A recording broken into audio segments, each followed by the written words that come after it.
తెలంగాణలో సవాళ్ల రాజకీయం వేడెక్కింది. సోమాజిగూడ ప్రెస్ క్లబ్ కి బీఆర్ఎస్ శ్రేణులు వెళితే అసెంబ్లీకి కాంగ్రెస్ ఎమ్మెల్యేలు ఎమ్మెల్సీలు వెళ్లారు.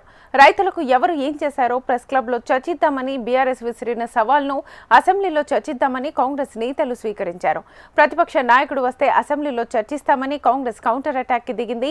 సోమాజిగూడ ప్రెస్ క్లబ్ కి వచ్చిన కేటీఆర్ రేవంత్ రెడ్డిని టార్గెట్ చేసి విమర్శలు గుప్పించారు. రేవంత్ రచ్చ చేస్తాడు కానీ చర్చ చేయడంటూ కేటీఆర్ కామెంట్స్ చేశారు. అసెంబ్లీలో చర్చిద్దామంటే మైక్స్ కట్ చేస్తారని ఆరోపించారు. అసెంబ్లీలో పిచ్చి కూతలు కూస్తే మైకులు కట్ అవుతాయంటూ అద్దంకి కౌంటర్ ఇచ్చారు.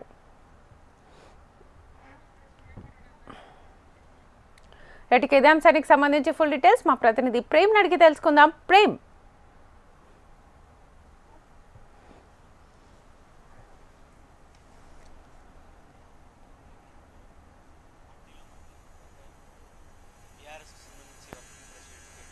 అయితే తాను విసిరినటువంటి సవాలు ఒకటి, రైతులకు సంవత్సరన్నర కాలంలో కాంగ్రెస్ పార్టీ చేసినటువంటి అభివృద్ధి కార్యక్రమాల మీద అసెంబ్లీలో చర్చకు, మరొకవైపు బనకచెర్ల అంశం. ఈ రెండు అసెంబ్లీలో చర్చకు, మరొకవైపు బనకచెర్ల అంశము.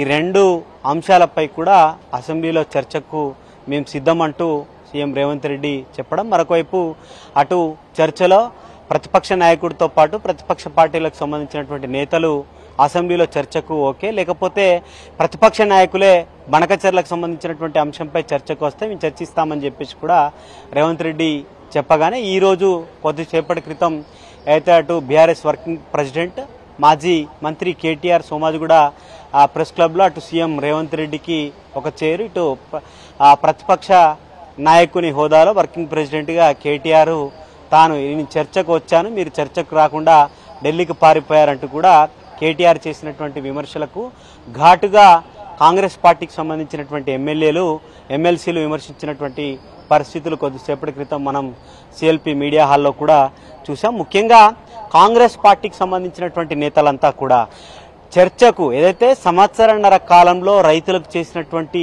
రుణమాఫీ కానీ, లేకపోతే రైతు భరోసాకు సంబంధించినటువంటి అంశం కానీ, ముఖ్యంగా పేద మహిళలకు ఫ్రీ బస్ సౌకర్యం కానీ, 200 యూనిట్ల ఫ్రీ కరెంటు కానీ, ఇటు ఇందిరమ్మ ఇండ్లు, ఈ విధంగా గ్యాస్ సబ్సిడీకి సంబంధించినటువంటి అంశం, పేద ప్రజల కోసం కాంగ్రెస్ ప్రభుత్వం ఎప్పుడు కూడా ముందుంటుంది. ఉమ్మడి రాష్ట్రంలో ఆనాడు రైతులకు రుణమాఫీ చేసింది కూడా కాంగ్రెస్ ప్రభుత్వమే.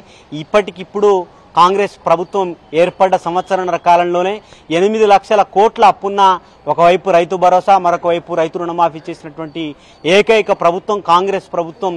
ఇన్ని అప్పులు చేసినా, అప్పుల్లో ఉన్నా కూడా కాంగ్రెస్ ప్రభుత్వం అభివృద్ధి కార్యక్రమాలు చేసుకుంటూ ముందుకు వెళ్తుంది.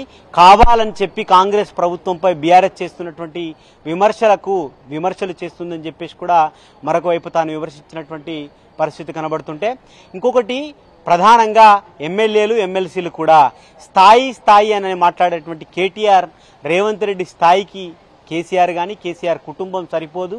కేసీఆర్ కుటుంబం ఆనాడు ఉద్యమ కాలంలో చేసినటువంటి ఉద్యమంలో స్వయంగా తెలంగాణ బిల్లు పార్లమెంట్లో పాస్ అవుతుంటే పార్లమెంటుకు హాజరు కానటువంటి పార్లమెంటు సభ్యుడు కేసీఆర్. తెలంగాణ ఏర్పడ్డ తర్వాత 10 ఏళ్ల పాటు తెలంగాణ ప్రజలకు సంబంధించినటువంటి సొమ్మును లక్షల కోట్ల దోచుకున్నటువంటి కుటుంబం కేసీఆర్ కుటుంబం అని చెప్పేసి కూడా కాంగ్రెస్ పార్టీకి సంబంధించినటువంటి సభ్యులు విమర్శిస్తుంటే, మరొకవైపు కాళేశ్వరం కానీ, ఫోన్ ట్యాపింగ్ కానీ, ఇట్లాంటి అంశాల్లో ఒకవైపు కాళేశ్వరంలో లక్షల కోట్లు ఫోన్ ట్యాపింగ్తో సొంత కుటుంబ సభ్యులు, సొంత చెల్లె ఫోన్ కూడా ఫోన్ ట్యాప్ చేసినటువంటి కుటుంబం కేసీఆర్ కుటుంబం. ఇట్లాంటి కేసీఆర్ కుటుంబం రేవంత్ రెడ్డి స్థాయికి సరిపోతుందా, మీ స్థాయికి మేమే ఎక్కువ అంటూ ఇటు ఎమ్మెల్యేలు ఎమ్మెల్సీలు చెప్పారు. ఇక మరొక వైపు రాష్ట్ర వ్యాప్తంగా ఇటు సంవత్సరన్నర కాలంలో చేసినటువంటి అభివృద్ధి కార్యక్రమాలు కానీ, 10 ఏళ్ల కాలంలో జరిగినటువంటి అవినీతిపై చర్చకు మేము ఎప్పుడంటే అప్పుడు సిద్ధంగా ఉన్నామని చెప్పేసి కూడా ఎమ్మెల్యేలు చెప్పిన పరిస్థితి కనబడుతుంది. Shweta. Right Prem, thank you.